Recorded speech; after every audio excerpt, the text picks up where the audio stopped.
This coverage of the Subaru Cape Rally is brought to you with the compliments of Subaru South Africa. Subaru, the ultimate all-wheel drive. Welcome to the 2006 Subaru Cape Rally, penultimate round of the Sasol South African Rally Championship. Despite the threat of cold, wet and windy weather, spectators turned out in their hundreds to witness the thrills and spills of the two-day event.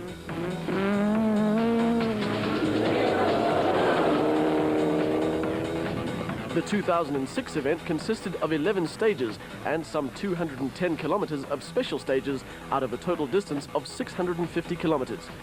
Day 1 saw the rally crews converge on the Swartland town of Riebeek-Kasteel for the opening stage, before tackling tests near Maritzburg and Malmesbury. Cape Town's Killarney racing circuit hosted the last 3 stages of the day. On day 2, the rally moved west and north between Darling and Maritzburg, before returning to Killarney for the final stage of the event. The Swartland is one of South Africa's largest wheat-producing regions, and the green wheat fields are a particular feature of the area. But the region also hosts some of the country's finest wine and olive estates, while the pastoral splendor of the landscapes are world-renowned.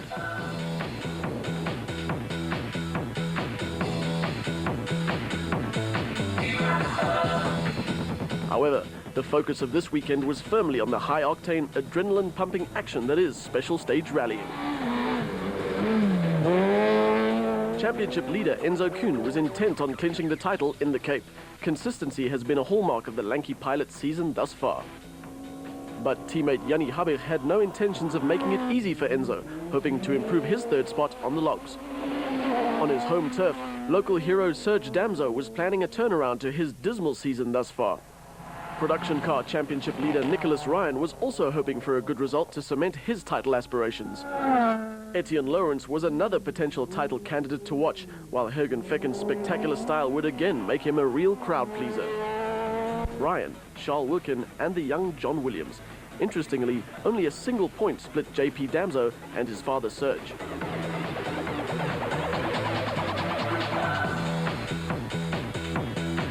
In the battle of the classes, Enzo and Ryan were tops in the S2000 and N4 respectively, with Chris de Wit heading up N3 and Costa Kamontarakis in the N2 hot seat. A7 and A6 were headed by JP Damso and Eugene Lawrence respectively, with Michael Houghton leading A5.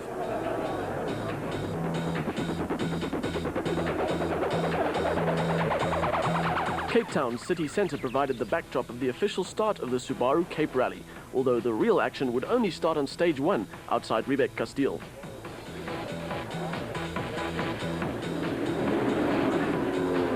Drawn car 1, it was Habig who came under starter's orders first.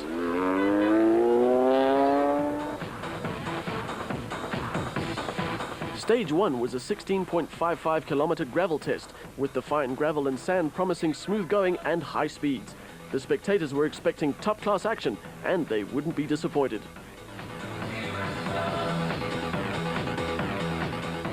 The S2000 total Toyota Runex of Etienne Lawrence and Andre Vermaak certainly showed a good turn of speed, but the Centurion driver struggled to find a clean line through this tight right-hander.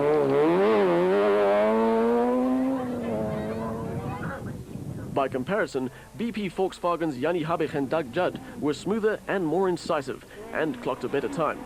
But failing to clock into service at the end of the stage 1 would cost them a 5-minute penalty.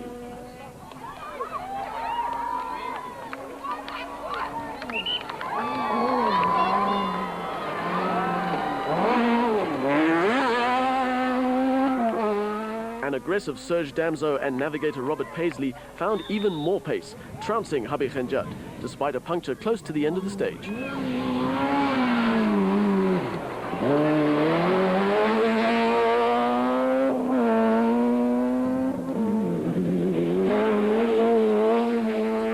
Kuhn and Guy Hodgson made their intentions clear in no uncertain terms and went faster still.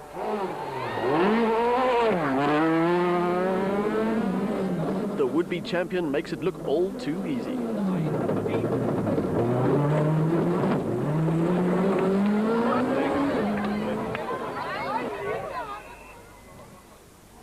But it was the charismatic Hergen Fecken and Pierre Aris that set the quickest time of the stage, as our class leaderboard shows. Even so, the margins were small, and there was a long, long way to go. While the S2000 cars were crossing swords, the scuffle in the N4 production vehicle category was pretty absorbing too. Spaniard Fernando Rueda and co-pilot Martin Buerta were giving it horns in their Team Total Mitsubishi Evo 9. The creepy-crawly Subaru Impreza WRX STI of Fisser Duplessis and Dave Lekowitz looked pretty rapid too. And there was no lying down by Paul Pfeiffer and navigator Cindy Harding. Pfeiffer has shown good pace this year and was intent on trouncing brother-in-law Rueda. Nick Ryan and Skulk van Heerden look quicker than their N4 rivals.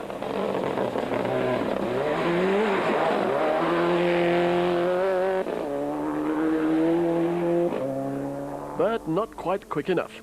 Fastest stage time in N4 belonged to Johnny Gemmell and stand-in navigator Peter Marsh from Zimbabwe, who were already looking dangerous. Their time on stage 1 was 7 seconds better than Ryan and 17 seconds faster than Pfeiffer.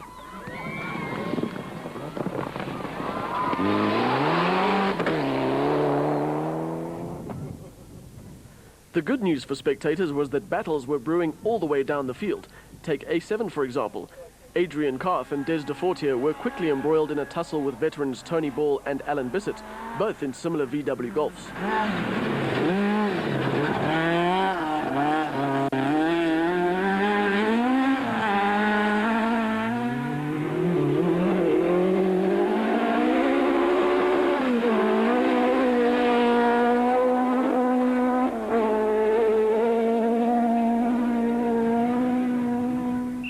Making it a VW threesome were Barry Grobbelaar and Carolyn Swan in their Sassel Golf.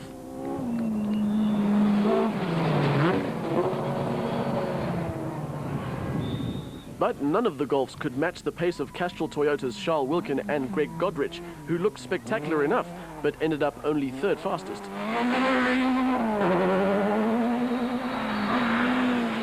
They couldn't match the pace of youngster John Williams and father-cum navigator Doug, who were 3 seconds quicker than the Pretoria duo. However, it was JP Damso and Cobus Frey who set the early pace, taking 7 seconds off the Williams combo. That must have made the rest of the A7 crowd's eyes water. Stage 2, a lengthy 30 kilometers on good Swartland gravel, promised more of the same action. The Swartland stages are known for their fast, open sweeps and grippy surface, inviting high-speed driving. Lying second in the championship behind Kuhn, Lorenz had a point to prove in the Cape, but it wasn't to be. A puncture meant he lost 2 minutes in this stage alone, and that was only the beginning of his woes.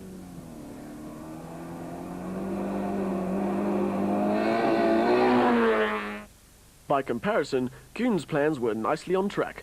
The BP VW Polo was going like the proverbial Boeing, but Enzo was also keeping something in reserve. Chasing too hard too early could have dire consequences.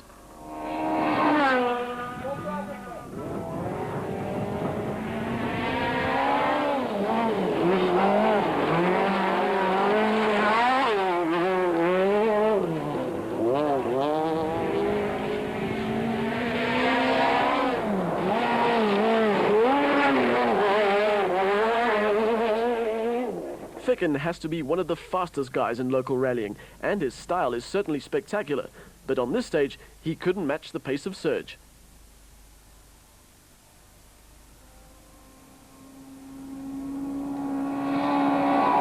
The wily Toyota Ace really put the hammer down in stage 2, making up for the time lost due to a flat on the opening test. The reward?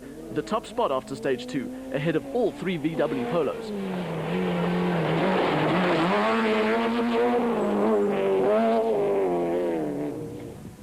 In the production car category, the action was also starting to hot up, despite the deceptively calm surroundings. Diamond dealer Duplessis has come a long way since first opting for an all-wheel drive Subaru, but he suffered a puncture on stage 2, allowing JP Damso to catch him.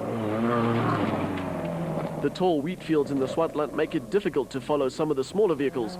The A5 rivalry in particular usually makes for fine motorsport. Piet Bacchus and Armand Dutoy were one of 8 crews in the ultra-competitive A5 class. Running in total colours were Class A5 Taz contenders Vusi Mabanga and Grant Martin. Gugu Zulu and Rikus Fourie have been at the sharp end of the A5 fray for much of the season. Etienne Malherbe and Henny Buertes were looking good in their Toyota Taz. But pedaling their VW Chico even faster were Shane and Rob Williams. Second VW Works crew in A5, Andre Killarney and Mark Irving, were right up there with the leaders.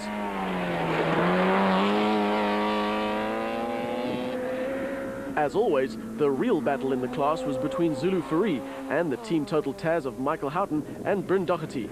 As our leaderboard shows, Zulu held a 16-second advantage over Houghton at this stage, with Killarney Irving a further 21 seconds back. Stage 3 was Nooiensdam, a 17.5-kilometer test between Riebeek Kasteel and Malmesbury. Again, the terrain looked good for fast action and the rain was staying away. No wonder the spectators were a happy bunch. The event was turning into a nightmare for Lawrence. A misfire here cost the crew almost 3 minutes. Second in the championship before this rally, his chances were slipping away.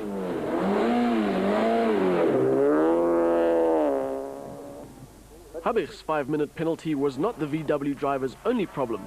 A misfire was taking its toll too. But in the Kuhn camp, it was all systems green.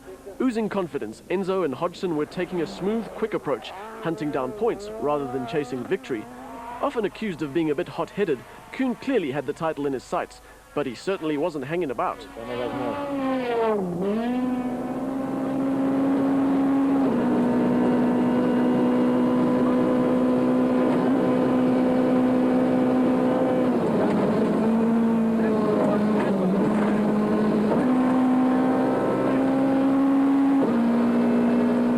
Note to Polo drivers, you may think you can, but don't try this in your car.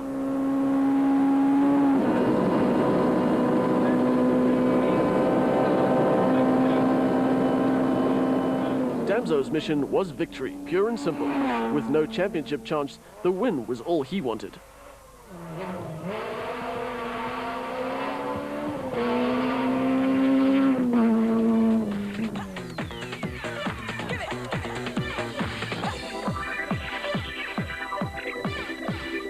In true Cape fashion, there were spectators everywhere. The creepy-crawly Subaru of Duplessis was struggling to keep up with the frontrunners. Rueda was working hard in the slippery stuff and was also drifting back. A committed Nick Ryan was keeping his production car title hopes alive. Pfeiffer's Evo 8 was showing an impressive turn of speed on home turf. But class of the production field was still Gemmell. After stage 3, he led Pfeiffer by a full 1 minute and 7 seconds, a masterly performance. While some spectators found a bit of solitude, the rally action was anything but quiet. Stage 3 would be the nemesis of JP Damso and Kobus Frey. They retired with a cracked gearbox. The young John Williams had little reason to smile either. He broke a drive shaft in stage 2, losing 8 minutes. This dropped the Williams family team well behind fellow A7 protagonists Karth and De Fortier, who were still embroiled in a good dice with Ball and Bissett.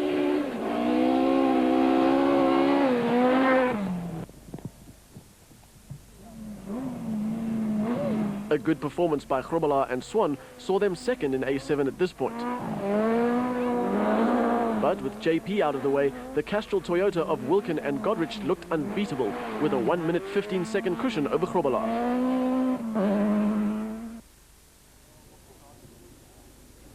Although there was no rain, this stage had plenty of wet and muddy sections to test the crews and entertain the spectators. Etienne Dutoy and Patrick Vermaak looked smooth in their Class N2 Toyota Corolla. Costa and Barry White were 30 seconds quicker than Dutoy and giving it stick.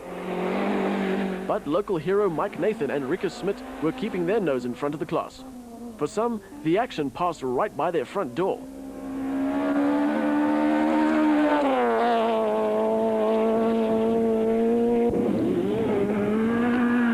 From the dust, dirt and mud of the Swartland to the hard, thankfully dry tarmac of the Killarney racing circuit, where the next 3 stages would take the teams well into the night. The track is popular with spectators, with cars